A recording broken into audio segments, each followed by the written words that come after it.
Hello കൂട്ടുകാരെ, plus വണ്ണിനുള്ള 3ാം ഘട്ട allotment പ്രസിദ്ധീകരിച്ചിട്ടുണ്ട്. ഇതുവരെ പേര് ലഭിക്കാത്തവരൊന്നും ഒന്ന് ചെന്ന് ചെക്ക് ചെയ്യേണ്ടതാണ്. അപ്പോൾ അതെങ്ങനെയാണ് കാണുക എന്നുള്ളത് കാണിച്ചു തരാം. നിങ്ങൾക്ക് അക്ഷയയിലൊന്നും പോവാതെ വീട്ടിൽ നിന്ന് തന്നെ ചെക്ക് ചെയ്യാവുന്നതാണ്. ആദ്യം www.hscap.kerala.government.in എന്ന സൈറ്റിൽ കയറി കഴിഞ്ഞാൽ കാൻഡിഡേറ്റ് ലോഗിൻ SWS എന്ന് പറഞ്ഞൊരു ഓപ്ഷൻ കാണാൻ പറ്റും.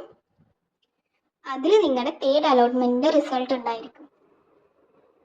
അപ്പോൾ ആദ്യം തന്നെ എല്ലാവരും ക്രോം ഓപ്പൺ ചെയ്തിട്ട് ഈ www.hscap.kerala.government.in എന്ന് പറഞ്ഞ സൈറ്റിലോട്ട് കയറി കഴിഞ്ഞാൽ ഇങ്ങനെ കിട്ടും. അതിൽ കാൻഡിഡേറ്റ് ലോഗിൻ SWS കൊടുത്തു കഴിഞ്ഞാൽ ഇതേപോലെ കാണാം. നിങ്ങളുടെ യൂസർ ID പാസ്വേഡൊക്കെ ഇതിൽ കൊടുക്കുക. അതുപോലെ തന്നെ നിങ്ങൾ ഏത് ജില്ലയിലാണ് കൊടുത്തിട്ടുള്ളതെങ്കിൽ അതും കൊടുത്തു കഴിഞ്ഞിട്ട് ലോഗിൻ കൊടുത്താൽ നിങ്ങൾക്ക് റിസൾട്ട് അറിയാൻ പറ്റും.